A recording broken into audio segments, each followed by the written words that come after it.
Bonjour à tous. Aujourd'hui, comme tous les autres jours, on a poursuivi notre mission qui vise à mesurer l'arrêt des activités humaines, donc par l'acoustique, par l'ADN environnemental, par tous ces protocoles un peu répétitifs. Mais on a fait aussi une très belle rencontre animalière, à savoir les champs de nids de picarelles.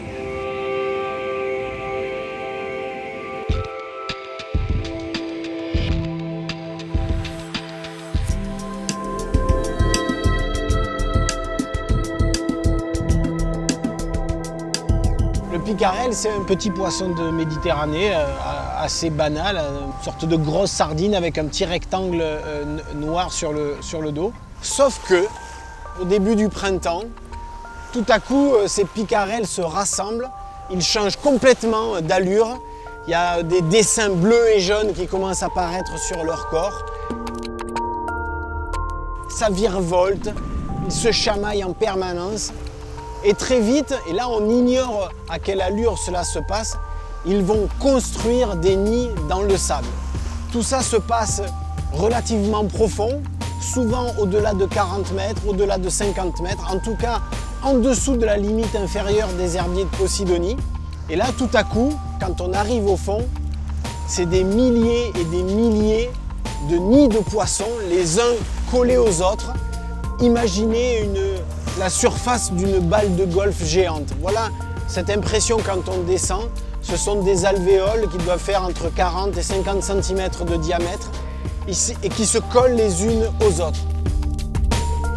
Au centre de chacune de ces alvéoles, un picarelle qui monte la garde, qui surveille ce nid. Et quand on vient regarder de beaucoup plus près, on s'aperçoit qu'il y a 3 niveaux visuellement de sédiments.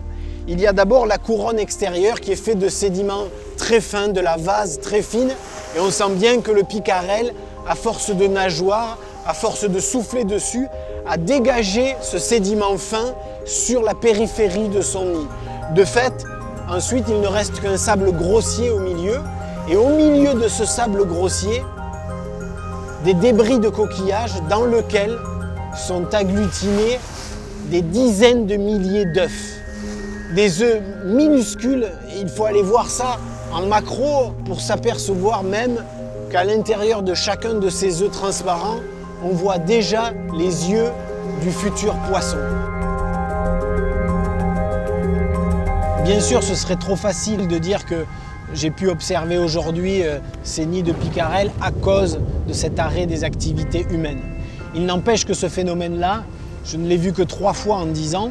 Donc c'est difficile pour moi de m'empêcher de voir un lien entre l'arrêt des activités humaines, le fait de laisser tranquilles les fonds marins et le fait d'observer ces champs de nids à perte de vue. C'est pas parce qu'on rêve qu'on n'a pas le droit de réfléchir un peu. Salut, à bientôt.